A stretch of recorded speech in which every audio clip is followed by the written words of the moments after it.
એક સત્ય ઘટના સમક્ષ રજૂ કરું કે વડોદરામાં 8 વર્ષના બાળકનું ઓપરેશન કરવું. 800 ગ્રામની ગાંઠ એના પેટમાંથી નીકળી.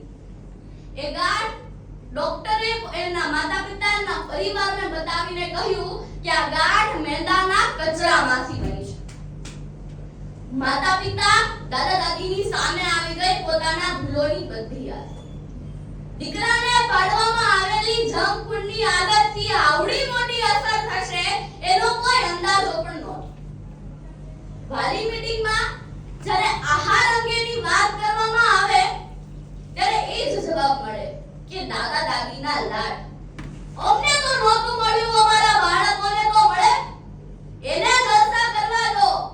પણ મિત્રો, આ જલસા ઝેર છે એ આપણે કેમ ભૂલી જઈએ છીએ? વર્ષો પહેલા, 30 વર્ષ પહેલા પેટના રોગ, ફેફસાના રોગ, લીવરના રોગ, કેન્સર, આ બધું આટલી મોટી પ્રમાણમાં નહોતું. અને આજે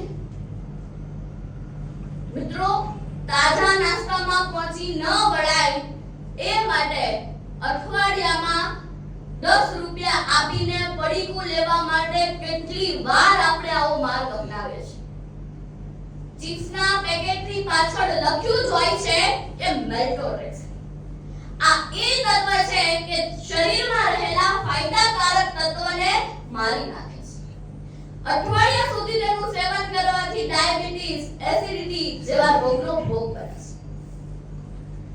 જ્યારે સ્કૂલમાં તમારું બાળક ભણતું હોય અને ત્યારે ઘણીવાર એવો સ્કૂલમાંથી ફોન આવતો હોય કે તમારા બાળકને લઈ જાઓ, એના માથું દુખે છે, પગ દુખે છે, પેટમાં દુખે છે.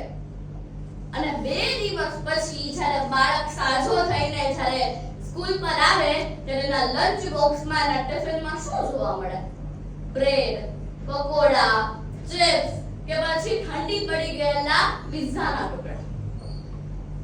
હલકી ગુણવત્તાને કારણે કેટલાય પકડાય છે, દરાડો પડે. સોશિયલ મીડિયામાં જોતા હોય કે ન્યૂઝપેપરમાં વાંચતા હોય તો ખબર હશે કે 12 થી 18 વર્ષના બાળકોને હાર્ટ એટેક આવે છે.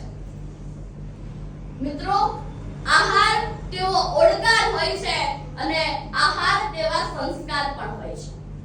આપણા ઘરની અંદર હેલ્ધી ફૂડ રાખીએ, વર્કઆઉટ કરીએ, એક્સરસાઇઝ કરીએ